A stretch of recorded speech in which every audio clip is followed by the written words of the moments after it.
have you done to my whiteboard? 6 experts had spent 5 months trying to decipher a billionaire's secret letters. They failed. Then a black girl walked in. 5 months of work, and you've ruined it with these filthy, stinking hands? Do you know what you've done? This is coded research, worth more than 10 lifetimes of your earnings. And you, a cleaner, are contaminating it with your tiny brain. I didn't erase anything. She said softly. I just added 4 words. He laughed, contemptuously. 4 words. From a black cleaner? Then he looked at the whiteboard. His face suddenly turned pale. What had she written? Lawson didn't wait. He grabbed a cloth from the desk and wiped the whiteboard clean. Every symbol, every word, gone. His hand was shaking, not from anger, from something else, something he wasn't ready to name. He turned to the 2 colleagues standing behind him. Not a word about this, to anyone. Then he pointed at Sasha. Get out, and if I ever see you touch a marker in this building again, you won't just lose your job. I'll make sure you never clean another office in Boston. Sasha didn't argue. She picked up her mop, she picked up her yellow bucket, she walked toward the door. And right before she stepped out, she paused, just half a second. She looked back at the whiteboard, now blank, now clean, now empty of everything she'd written. It didn't matter. Those 4 words were still in her head. They'd always been in her head. But here's the thing Lawson didn't know. The door to the next room was open, and Colleen Moore, the youngest linguist on the team, had been sitting at her desk the entire time. She heard every word. She heard the shouting. She heard the silence. And in the 3 seconds before Lawson wiped that board clean, she did something no one noticed. She took a photo. Later that night, alone at her desk, Colleen opened the image on her laptop. 4 words and a symbol sequence. She didn't fully understand them, but she recognized the structure. It wasn't random. It wasn't nonsense. It was a transliteration key, a bridge between the cipher in letter number 6 and what appeared to be an ancient script. She ran it through the team's decryption software. Partial match. She leaned back in her chair. Her hands were trembling. 4 words from a janitor had just produced more progress on letter number 6 than the entire team had achieved in 9 weeks. 4 words that Lawson erased. 4 words he never wanted anyone to see. Colleen saved the photo in a locked folder on her laptop. She didn't tell Lawson. But now she had a decision to make. Go to Lawson, the man who just threatened to destroy a young woman's life, or go directly to the woman herself. Colleen chose the woman. The next night, she stayed late, on purpose. She waited until every office went dark. Then she walked downstairs, past the lobby, past the security desk where Officer Brenda Collins gave her a curious look, down into the basement, where the air smelled like bleach and wet concrete. She found Sasha in the supply closet, not cleaning, not organizing. Sitting on an overturned mop bucket, legs crossed, reading a book so worn the spine was held together with tape. Colleen tilted her head to read the cover. Comparative Semitic Linguistics. A library copy, water damaged, dog-eared on at least 30 pages. A janitor, reading ancient language theory, in a supply closet, at 11:30 at night. Colleen knocked softly on the open door. Hey, can I talk to you for a second? Sasha looked up. Her face didn't change. Not surprised, not nervous, just still. The kind of still that comes from years of being careful around people who hold power over you. I'm on break, Sasha said, like she needed to explain why she was reading. I know. Colleen stepped inside. She pulled out her phone. I need to show you something. She opened the photo, the one she'd taken 3 seconds before Lawson wiped the board. She turned the screen toward Sasha. Did you write this? Sasha looked at the image. Her expression didn't shift, but her breathing changed, just barely. Yes. Can you tell me what it means? Silence. Sasha's eyes moved across the photo, not scanning, reading. The way someone reads a sentence they already know by heart. 8 seconds passed. The supply closet felt smaller. Then she started talking. Not guessing, not stumbling, explaining. She said the cipher in letter number 6 wasn't one system. It was 3 systems, stacked on top of each other. The first layer was a substitution cipher, built on an ancient Ethiopian script. The second layer used West African symbols, each shape carrying a phonetic value. The third layer mapped the whole thing onto a rhythm pattern based on Morse code. 3 locks on 1 door. And the team had been trying to pick just one. Colleen's lips parted. No sound came out. Her phone nearly slipped from her hand. Sasha caught herself. She looked at the floor. I should get back to work. How do you know this? A pause. Sasha ran her thumb along the edge of the taped-up book. My granddad taught me. He said codes are just languages that haven't been introduced yet. Colleen didn't move for a long time. The fluorescent light above them buzzed and flickered once. That night, Colleen couldn't sleep. She lay staring at the ceiling, running the math in her head. 4 words on a whiteboard, a partial transliteration key, 3 interlocking cipher layers, identified in 8 seconds by someone with no degree, no training, no credentials. Just a taped-together library book and a grandfather who played code games at the kitchen table. And then she thought about Lawson. The way he erased the board. The way he said, never clean another office in Boston. The way he looked at Sasha, like she was something stuck to the bottom of his shoe.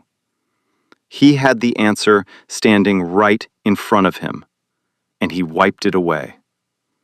Because it came from the wrong hands, the wrong skin, the wrong job title. Colleen made her decision. The next morning, she walked past Lawson's office without slowing down, straight to the 4th floor.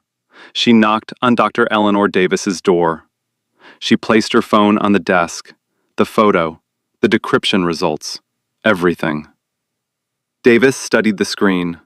Her reading glasses caught the light. She didn't speak for a full minute. Then she looked up.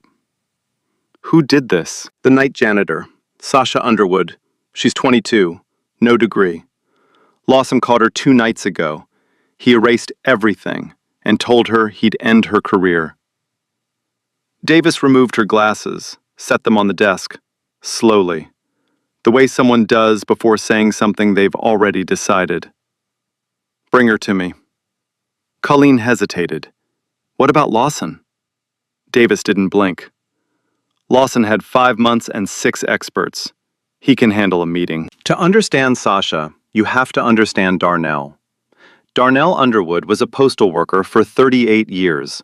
He sorted mail in Dorchester, 6 days a week, rain or snow.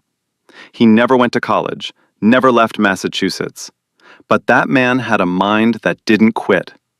He taught himself French from library books, then Arabic, then Amharic, then Yoruba. Not fluently, not perfectly, but enough to see the patterns between them. Enough to fall in love with how languages hide inside each other. When Sasha's mother died, Sasha was 4. Darnell took her in. No debate, no hesitation. He raised her alone in a 2-bedroom apartment with a kitchen table that had a burn mark shaped like a crescent moon. That table became their classroom. Every night, Darnell would write Sasha a message in a homemade cipher, scraps of French mixed with Yoruba, Arabic letters rearranged into puzzles, symbols he invented himself. He called it the letter game. Sasha solved them all by 9. By 12, she was inventing ciphers Darnell couldn't crack. He'd sit across from her, squinting at her puzzles, shaking his head, laughing. Girl, you're smarter than the mail system, and that thing's been confusing people for 200 years. His leather notebook, the one Sasha carries in her back pocket to this day, was originally a postal route log. He repurposed it, filled it with every cipher game they ever played, every pattern, every code.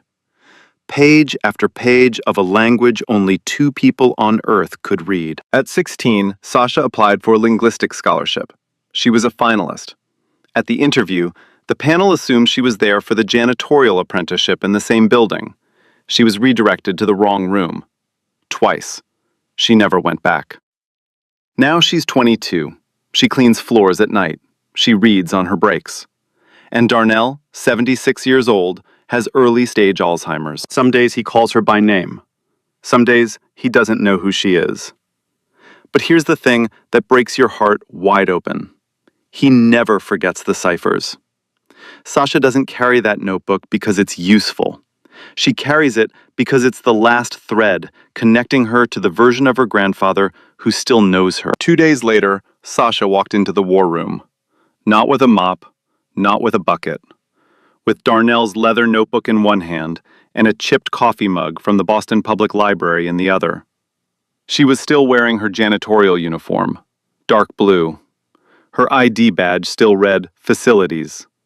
She hadn't been given a new one. Nobody had offered. 6 experts sat around the conference table. 5 of them had never spoken to her.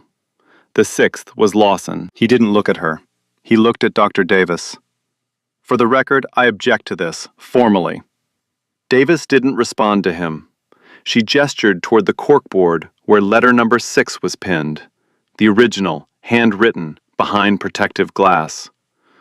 Ms. Underwood, whenever you're ready. The room was silent. The projector hummed. The air smelled like dry erase markers and stale coffee. 6 pairs of eyes locked on to a 22-year-old janitor who had no business being in this room. Sasha approached the corkboard. Her hands were shaking. She tucked them behind her back. The same posture she'd held when Lawson screamed at her 3 nights ago. But this time, she wasn't hiding. She was steadying. She studied the letter. 1 minute passed. Nobody spoke. The silence got heavy. One of the experts shifted in his chair. Another checked his watch. Then Sasha opened her mouth, and the room changed. She said the team had made a fundamental error. They've been treating the 9 letters as 9 separate puzzles, 9 independent ciphers, 9 locked doors with 9 different keys. But they were wrong. The letters weren't independent. They were sequential. Each letter's encoding system contained a hidden clue, a clue that unlocked the decoding key of the next letter. Miss the sequence, miss everything. One system, 9 layers, all connected. And nobody on this team had seen it. She turned to the whiteboard. She picked up a marker, the same kind of marker Lawson had ripped from her hands 3 nights ago. She began decoding the first 40 words of letter number 6. Live, in real time. She pulled transliterations from memory. She cross-referenced symbol values from Darnell's notebook. And then, the part that made Colleen's breath catch. She tapped out a rhythm on the conference table with her fingertips. Soft, precise, almost musical. Morse code, embedded in the 3rd cipher layer. A rhythm pattern hiding inside the symbols. Her fingertips on the table were the only sound in the room. She read the decoded passage aloud. It was a paragraph written by Harold Whitfield himself, about growing up poor in a mill town, about a woman who taught him to read using song lyrics and sewing patterns. Words that hadn't been read by anyone in decades. Words that 6 experts and 5 months couldn't reach. A janitor found them in 4 minutes. Silence. Long. Heavy. The kind of silence where people recalculate everything they thought they knew. Colleen exhaled first, slow, controlled, then softly. She's right. The sequential key. It works. Nobody else spoke. One expert stared at his hands. Another removed his glasses and pressed his fingers into his eyes. Lawson sat completely still. His jaw was clenched so tight, a vein pulsed at his temple. He didn't congratulate her. He turned to Dr. Davis. We need to verify this with full decryption protocol. Anyone can get lucky with fragments. Davis ignored him. She looked at Sasha. Ms. Underwood, can you stay on? Sasha held the marker, the same marker. My shift ends at 6. I can come back after I sleep. We'll adjust your schedule. Colleen, get her clearance. Lawson stood up. His chair scraped the floor. He walked into the hallway and pulled out his phone. His voice was low, but Colleen heard every word. This is a liability. She has no credentials, no background check. When this falls apart, and it will, it's on Eleanor. They gave her a room, if you could call it that, a windowless side office at the end of the hallway, a folding table with one wobbly leg, a metal chair that squeaked every time she shifted her weight. No computer, no projector, no access to the team's shared decryption software. Just printed copies of the letters, photocopies, not originals, and a single desk lamp with a buzzing bulb. Her yellow mop bucket was still parked in the corner from her last cleaning shift. Nobody had moved it. She didn't either. Lawson called it security compartmentalization, said sensitive materials required controlled access, said it was standard protocol for outside consultants. Everyone knew the real reason. Over the next 3 days, Sasha worked. Alone. She filled notebooks with transliterations. She mapped cipher connections between letters. She made more progress in 72 hours than the team had made in 5 months. But in the daily briefings, Lawson never used her name. He referred to her work as the supplemental notes, her findings as the auxiliary input, her breakthroughs as unverified data points. 2 team members followed his lead. They wouldn't sit next to her in meetings. They addressed their questions to Colleen instead, even when Sasha was the one who'd done the analysis. One senior cryptographer left the room every time she entered. Didn't say why. Didn't need to. Colleen fought. She printed Sasha's transliterations, carried them to the main room, argued for integration. She was met with eye rolls and silence. Then came the coffee moment. Sasha walked into the break room to refill her chipped BPL mug. 2 men were already inside. Lawson and a man she hadn't seen before. Tall, expensive suit, silver watch.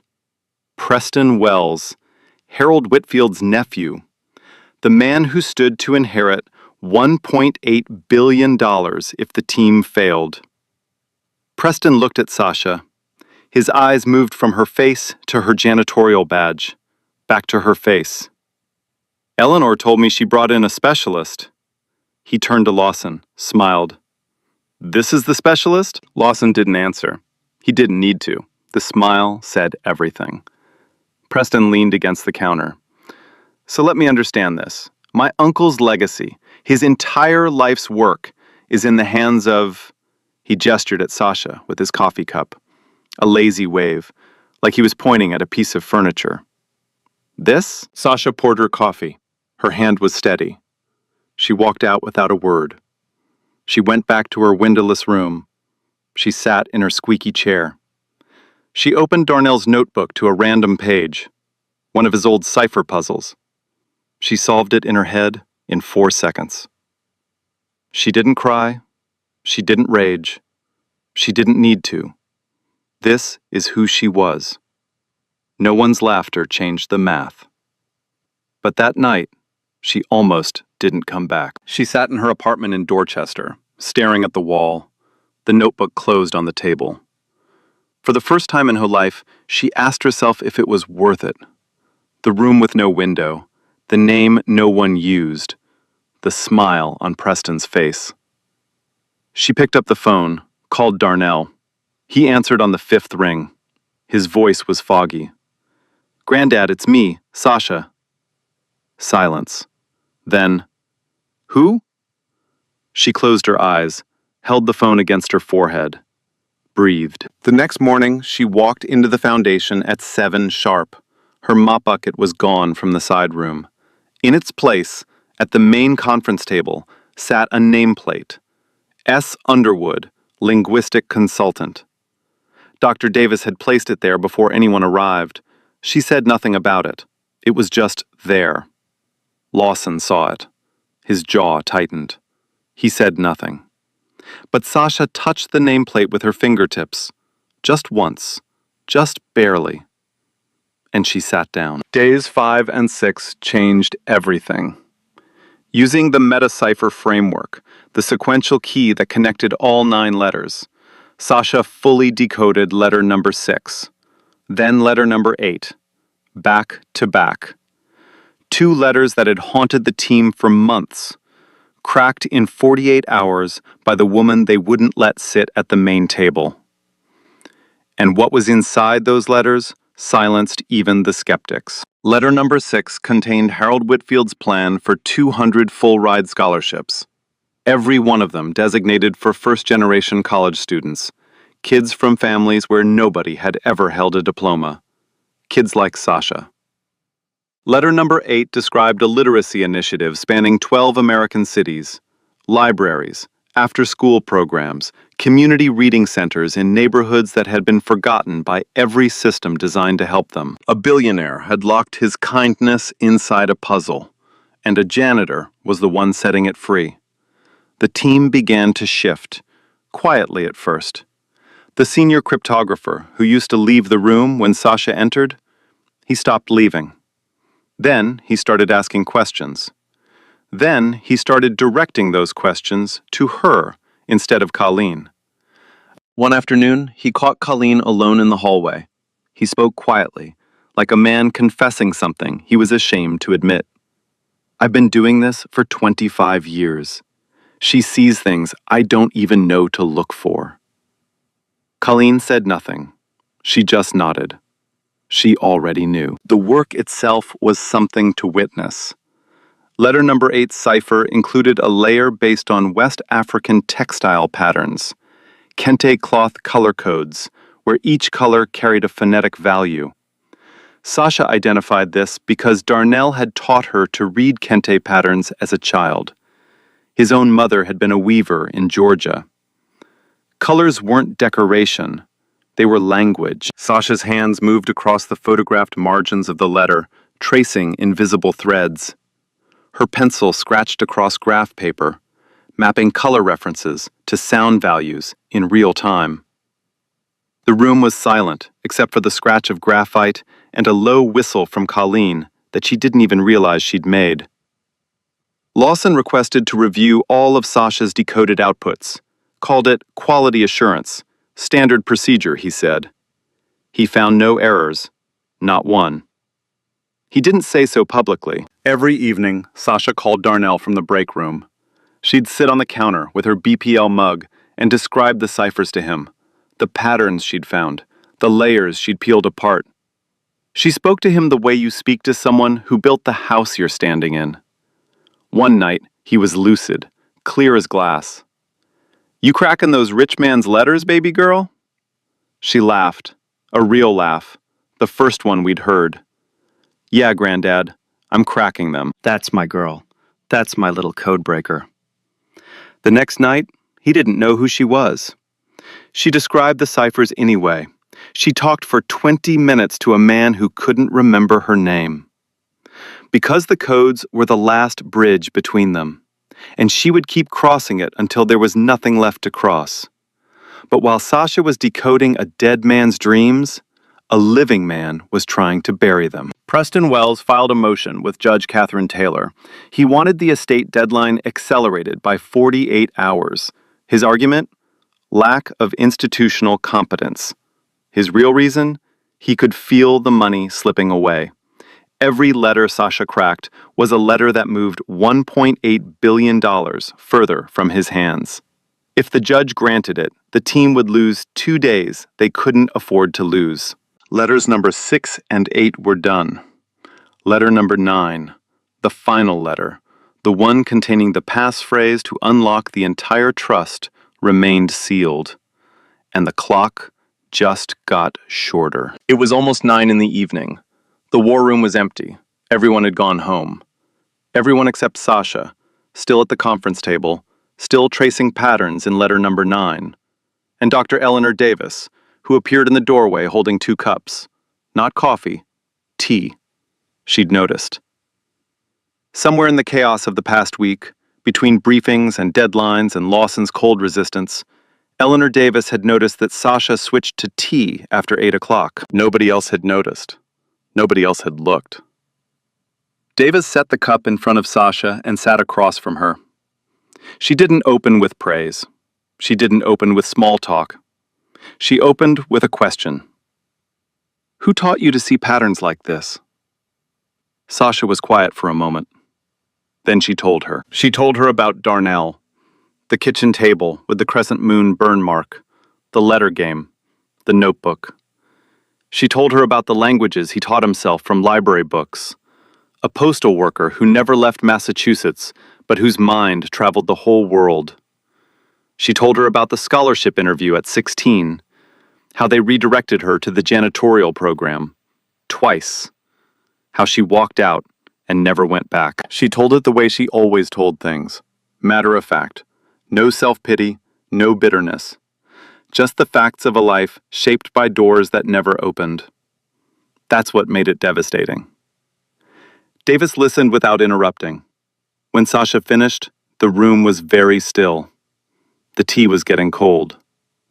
Then Davis spoke. I was the first woman hired in my department in 1991.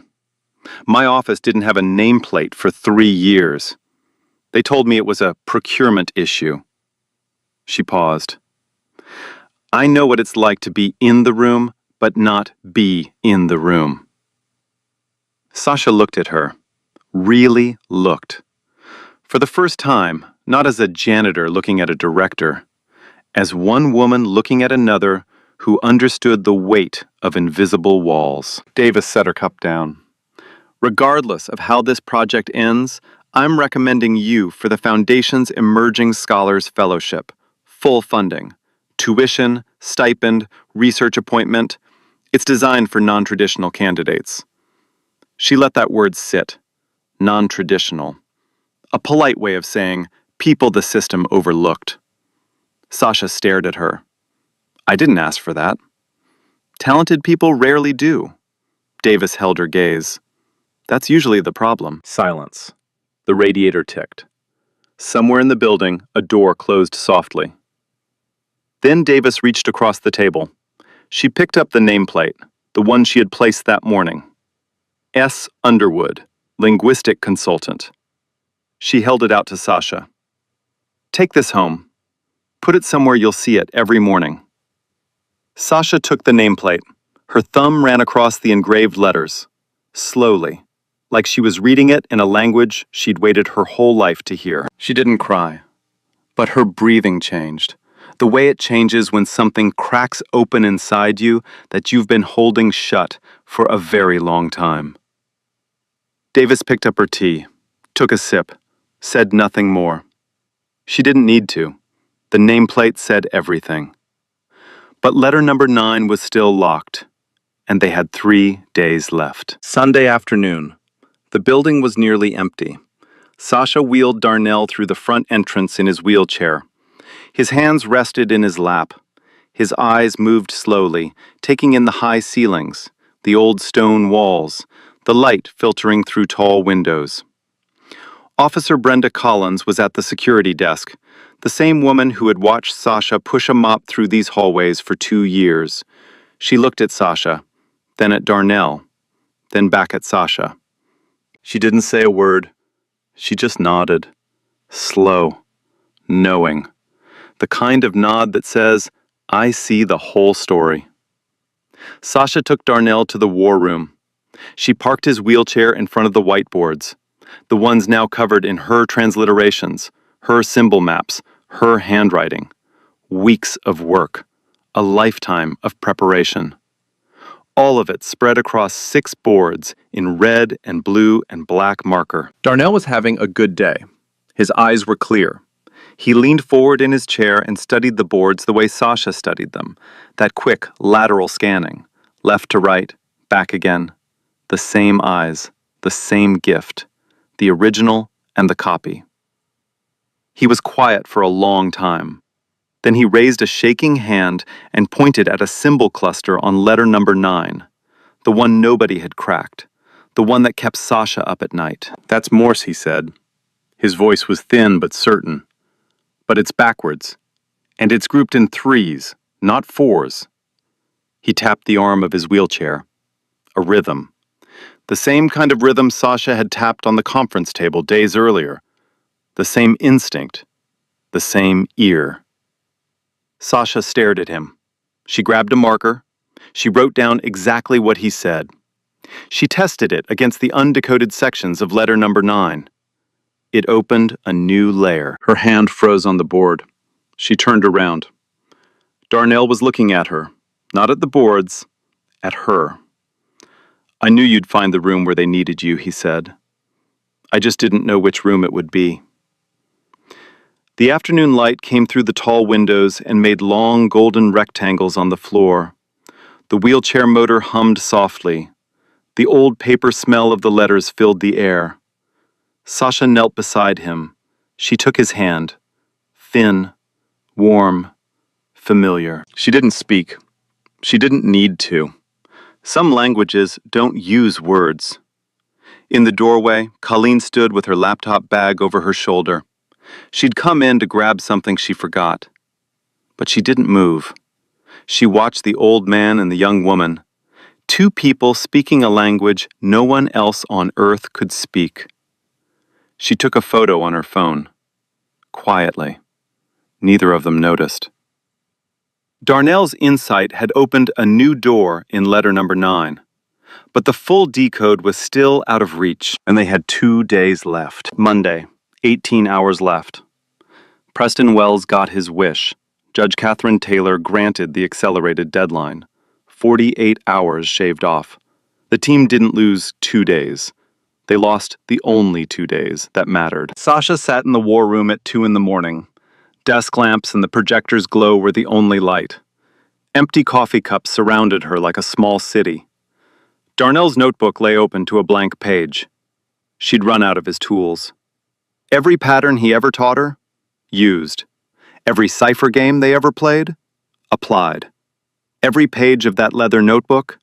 Exhausted. Letter number 9 was 80% decoded.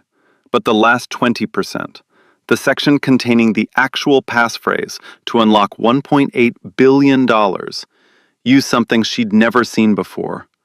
It wasn't linguistic. It wasn't mathematical. It was musical. Harold Whitfield had been an amateur pianist.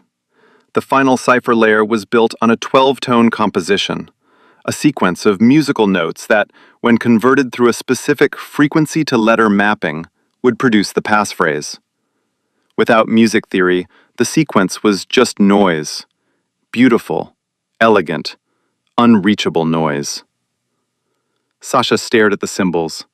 She pressed her palms flat on the table. For the first time in this story, her eyes weren't smiling. She didn't read music. She'd never played an instrument. She'd cracked 3 cipher layers that 6 experts couldn't touch. But this was a wall she couldn't climb. And the clock wouldn't stop. At 5 in the morning, Lawson arrived. Early.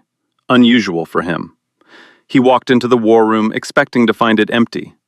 He found Sasha instead, surrounded by printouts of musical scales, tone rows, frequency charts, pages and pages of information she was trying to absorb in hours, what musicians study for years. He stood in the doorway.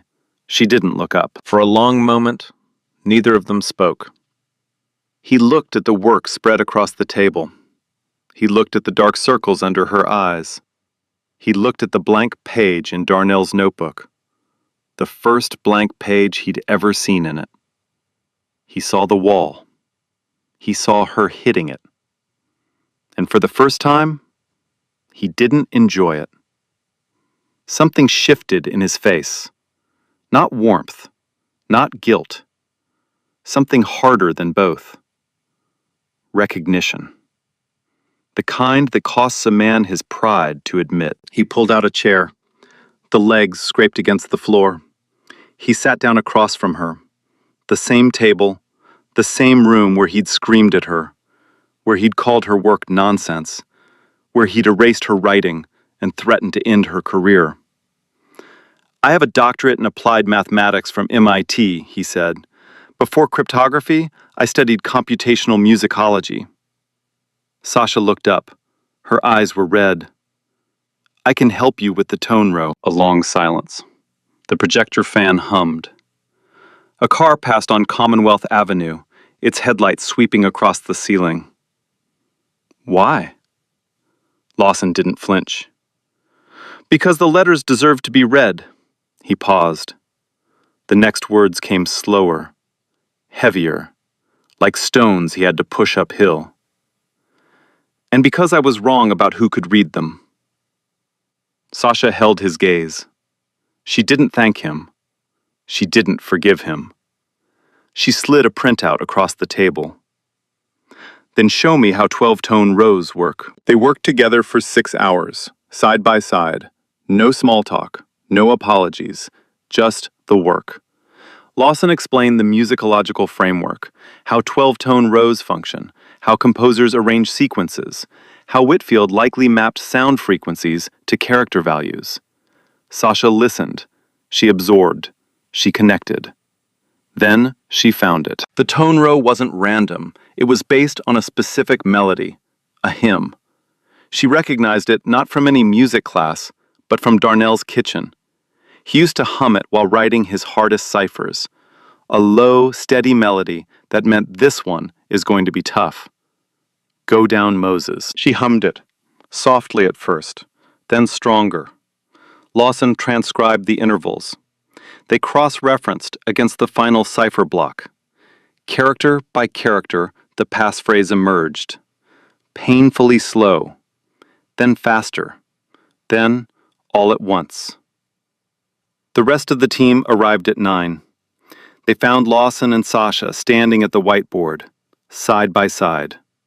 The entire passphrase decoded, 42 characters, written in blue marker.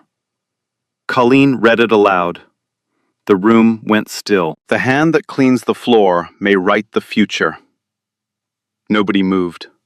Nobody breathed.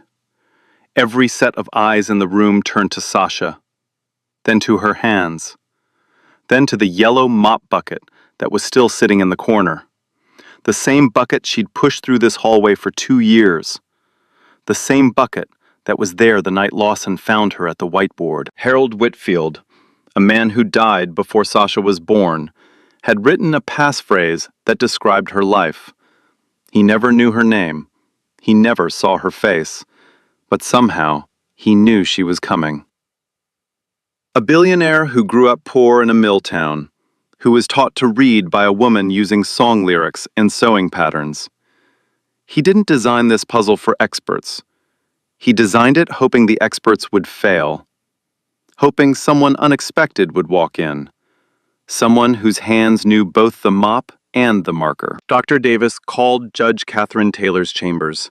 The passphrase was tested against the escrow system by the estate's independent auditor. It worked.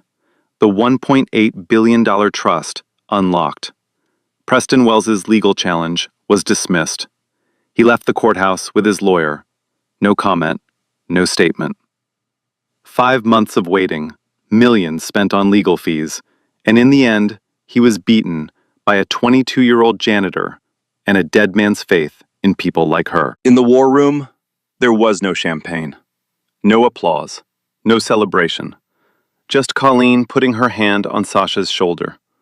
Just Sasha closing Darnell's notebook, every page used, every cipher spent, and slipping it back into her pocket.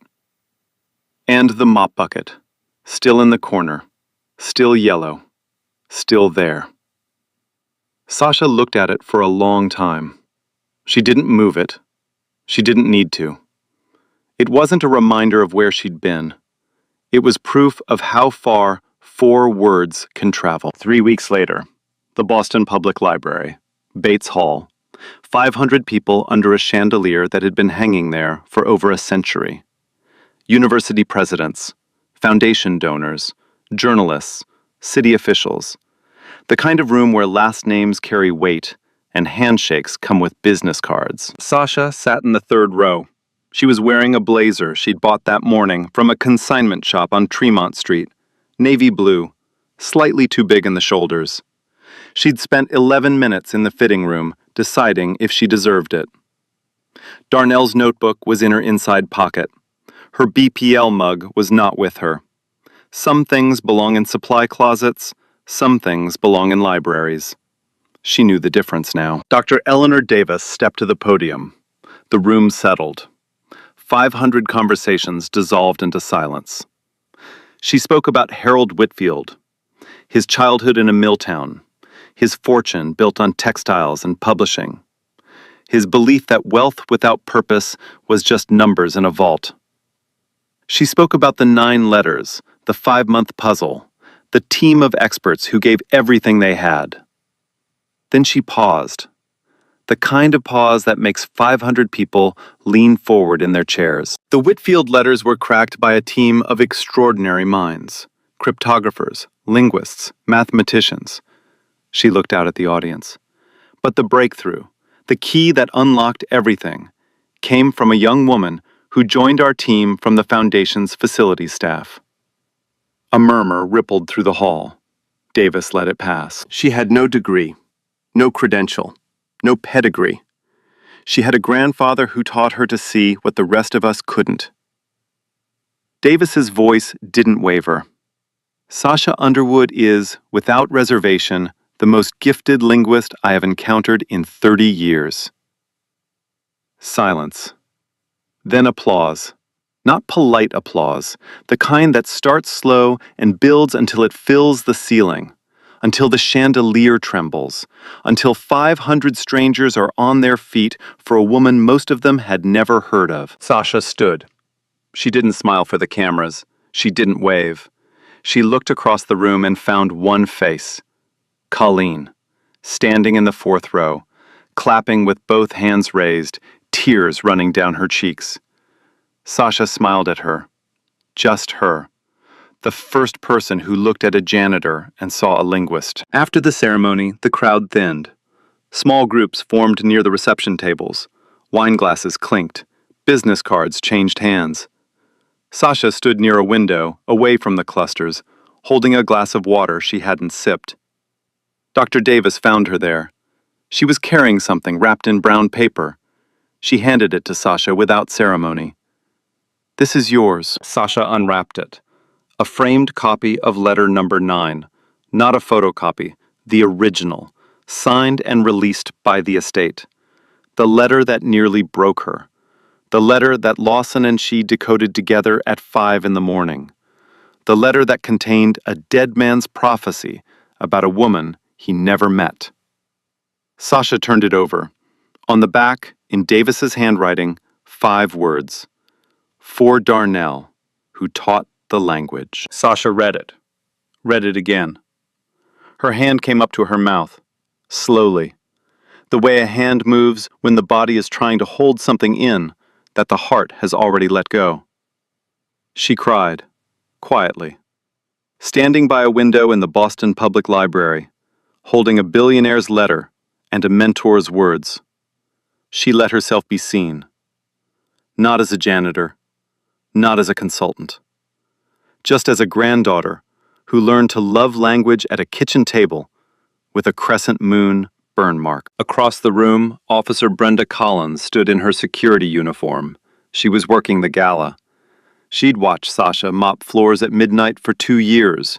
She'd nodded at her in the lobby when Sasha wheeled Darnell through the door. She'd seen the whole invisible arc, every chapter no one else had read. She didn't clap. She placed her hand over her heart, and she held it there. Later. The hallway outside Bates Hall. The crowd was gone. The caterers were packing up. Sasha sat on a bench with the framed letter in her lap. Colleen appeared. She was holding something too. A photograph, printed and framed in a simple black border. The photo from the war room. Darnell and Sasha, side by side at the whiteboard, his shaking hand pointing at a symbol cluster, her marker frozen in midair. 2 code breakers, 2 generations, 1 language. "I thought you should have this," Colleen said. Sasha held the photo in one hand, the framed letter in the other. 2 objects, 2 validations, One from an institution that finally saw her. One from a friend who saw her first. She didn't say thank you. She just looked at Colleen the way people look at someone who changed the trajectory of their life. Colleen looked back. Nothing else needed to be said. In the weeks that followed, the story traveled. A clip from the gala. Davis's introduction of Sasha reached 2.2 million views in 3 days. The comment sections filled with the same sentence, repeated in 100 different ways. I see myself in this story. 3 universities offered Sasha admission, full scholarship. The Whitfield Foundation's Emerging Scholars Fellowship was formally awarded. Tuition, stipend, research appointment. Everything Davis had promised that night over tea. The Whitfield Trust released its first disbursement. 200 scholarships for first-generation students, named by unanimous vote of the Foundation's board. The Darnell Underwood Language Fellowship. A national newspaper ran a profile. The headline, The Janitor Who Unlocked a Billionaire's Legacy. Lawson was quoted in the article. One sentence. Ms. Underwood possesses a kind of intelligence that institutions like ours aren't designed to recognize. That's our failure, not hers. He never apologized to her directly. But in the world of academia, a public quote like that is more than an apology. It's a scar left on purpose. And then Sasha went home. She took the framed letter and the photograph to Darnell's apartment. He was sitting at the kitchen table, the one with the crescent moon burn mark. He was having a foggy day. His eyes drifted. His hands lay flat on the table. She placed the letter in front of him. Then the photo. She opened his leather notebook to the very first page. The first cipher he ever wrote for her. She was 5. Simple letter substitution. A becomes B. The beginning of everything. I solved the last one, Granddad. Darnell looked at the notebook. He looked at the letter. He looked at her. Recognition flickered, like a light coming on in a room everyone thought was empty. He reached for her hand. Thin, warm, trembling. He didn't say her name. He said something better. My little code breaker. He remembered. The kitchen faucet dripped. The late afternoon light turned gold. His hand rested over hers. And for one perfect moment, nothing was forgotten. 6 months later, Sasha Underwood sat in a lecture hall at Boston University. 3rd row, notebook open, pen in hand. Not Darnell's notebook. A new one. Black leather. Clean pages. Room for new codes. New languages. New patterns she hadn't discovered yet. She was studying comparative linguistics on a full ride, the Whitfield Emerging Scholars Fellowship. Her first published paper, co-authored with Colleen Moore, was on polyglot cipher systems in African diasporic communication. 2 professors cited it within the first month. She still worked 1 night a week at the Foundation building. Not because she had to. Because Brenda Collins saved her a locker. Because the 3rd floor hallway still smelled like bleach and old paper and the beginning of everything. Because some places hold the shape of who you were, and she never wanted to forget the woman who pushed the yellow bucket. Darnell moved to a memory care facility in the fall. His room was small, clean, quiet. On his nightstand sat 2 things. The framed photograph of him and Sasha at the whiteboard, and his leather notebook, the original, the one with the postal route log crossed out and the cipher games written over it. The staff said he opened it some nights, late, when the hallway was dark and the other residents were sleeping. He'd trace the ciphers with his finger, slowly, like a man rereading a love letter. And he'd smile, not at the puzzles, at the memory of the girl who solved them. On clear days, Sasha visited. They sat together. She'd write a cipher on a napkin, simple ones, the kind he used to make when she was 5. He'd study it. Sometimes he solved it. Sometimes he just held the napkin and looked at her with eyes that remembered more than his words could carry. They still played the letter game. They'd play it until there were no letters left. Dr. Eleanor Davis retired from the Foundation that spring. Her final act was a new policy, permanent, written into the Foundation's charter. Every research project must reserve one position for a non-credentialed community applicant. No degree required, no pedigree, just ability. She called it the Open Door Protocol. Colleen Moore was promoted to senior linguist. She and Sasha presented together at conferences now, side by side. The woman who took the photo and the woman in it. Gregory Lawson still led cryptography projects at the Foundation. He never apologized to Sasha in person, but he cited her methodology in his next 3 published papers. Every citation was a public admission, printed in academic journals, permanent, irreversible. Sasha didn't need the apology. She had the citations. In academia, that's louder. The Darnell Underwood Language Fellowship funded 34 students in its first cycle. One of them was a 19-year-old dishwasher from Baltimore who spoke 4 languages and had never been inside a university. He read about Sasha's story online. He applied the same night. His application essay was 1 sentence. If she could walk in, so can I. So here's what I want to ask you. Tomorrow morning, you're going to walk into a building, an office, a school, a hospital, a store, and there will be someone there you've never really looked at.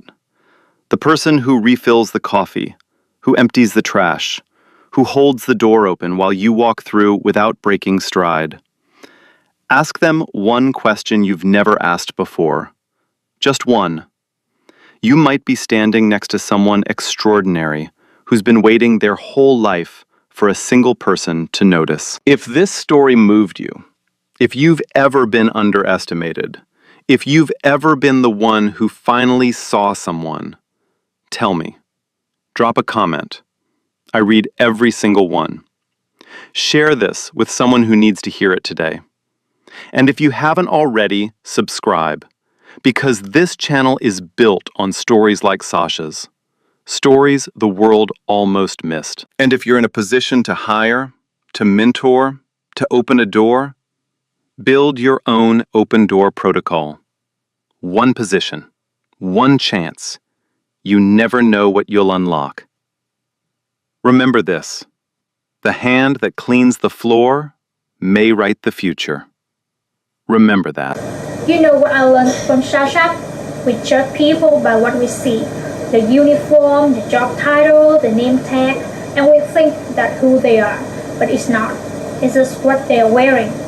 What someone does for a living is not what they're capable of. And we mix those 2 things up every day. And here's the hard truth. How many geniuses have we walked past? How many people with something incredibly inside them? And nobody ever stopped to ask. Nobody ever said, what do you think? We just assumed because of the uniform, because of the job, because of skin, and we lost them. The world lost them, and we didn't even know. But I need to say this to anyone who feels invisible right now. People not seeing you doesn't mean you are not there. It means they are not looking. Because one day the right door opens, and when it does, it will be ready. Not because someone gave you permission, because you never stopped. So, let me ask you, when was the last time you really look at someone you see every day? Not a jail job, a them. Try it tomorrow. Your mind to be surprised. Like, share, and subscribe. Real stories, real justice, every week. And remember, the hand that cleans the floor may write the future.